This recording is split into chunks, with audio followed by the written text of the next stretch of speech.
Hello दोस्तों, मैं कलंकी वासुदेव बल्लामाचार अपने चैनल गरुड़ ध्वज पे आपका स्वागत करता हूँ और अपना यह वीडियो देखने के लिए आपको धन्यवाद देता हूँ।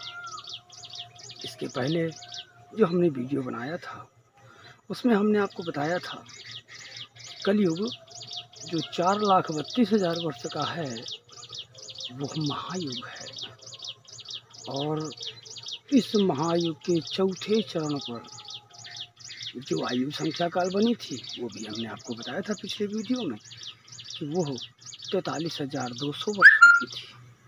अब उन 43,200 वर्षों में जब फिर कलयुग चौथे चरण में आया वो समय काल राजा परीक्षित का था और वहाँ पर कलयुग की आयु 4,320 वर्ष की तैयार हुई।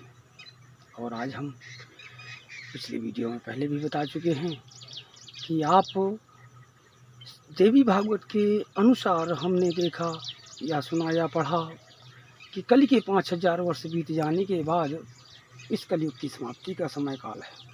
तो आज हम 5,000 से ऊपर जा चुके हैं। तो जितना ऊपर जा चुके हैं वो सब का सब दूसरे यानी 29वें महायुग के प्रवेश काल पर है। यही युग संधि वेला है और इस युग संधि वेला पर जो काल गणना है अगर उसका बोध करना है तो फिर हम कहते हैं कि संवत्सर बांधने वाले राजा विक्रम का जो इतिहास है बिना उसको जाने हम कभी भी काल गणना को जान नहीं सकते हैं। इसलिए राजा विक्रम के इतिहास को हमें जानना पड़ेगा और हमारे समाज में फैले हुए पाखंड के अंतर्गत जो तीर्थ हैं उन तीर्थों के रहस्यों से भी हम लोगों को परिचित होना पड़ेगा।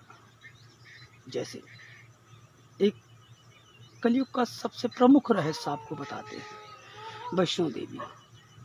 ये तो आप जानते ही हैं कि त्रिकूट पर्वत पर माता वैष्णो देवी की आज भी सभी लोग या तीर्थयात्री जाकर के पूजा करते हैं। लेकिन ये भी तो जानो कि श्रीधर पंडित को माता वैष्णो देवी ने श्रीधर पंडित और उनकी पत्नी को दर्शन कहाँ दिए थे, कहाँ उनका भंडारा कराया था, जहाँ पर उस गरीब ब्राह्मण श्रीधर ने बिना कुछ हुए हुए भी एक विशाल भंडारे का आयोजन किया था और उसी विशाल भंडारे में भैरव नाम का जो साधु था वो आया हुआ था और उसी के कारण मांस मदिरा का मांग करने के कारण माता वैष्णवी उनके सन्मुख आई और उनको कहा ये सात्विक भंडारा है और यहाँ पर तुम्हें मांस और मदिरा नहीं मिलेगा। तब भैरवनाथ ने बहुत जिक्र किया और उन्होंने कहा कि ये ऐसी चमत्कार करने वाली तू बालिका कौन।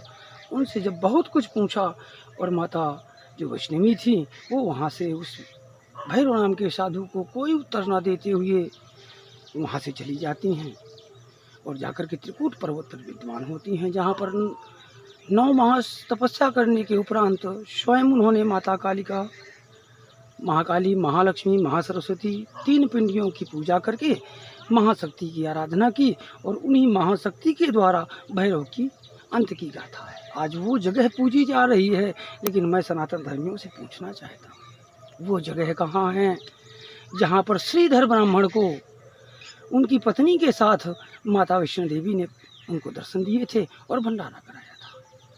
आज कथावाचक जो ज़्यादा ज्ञान से युक्त हैं, जो आपस में नाना प्रकार के तर्क और द्वंद्व प्रस्तुत कर रहे हैं, उनसे पूछो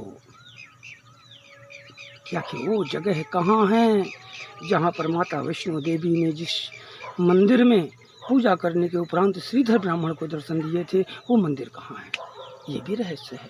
इसके अलावा और न रहस्यों की भी बातें हम आगे करते रहेंगे, लेकिन ये वीडियो बहुत लंबा हो जाएगा, इसलिए धन्यवाद आपको यह वीडियो देखने के लिए। धन्यवाद, बार बार आपको धन्यवाद। सनातन की जागृति के लिए आप सब लोगों को सत्य के द्वारा मेरा मानना है कि अगर आपको सत्य से परिचित कराया जाएगा तो हो सकता है हम अपने सनातन के सत्य को जान सकें। हरि ओम तत्सत। सत्यम शरणं गच्छामि, संघे शरणं गच्छामि, धर्म शरणं गच्छामि।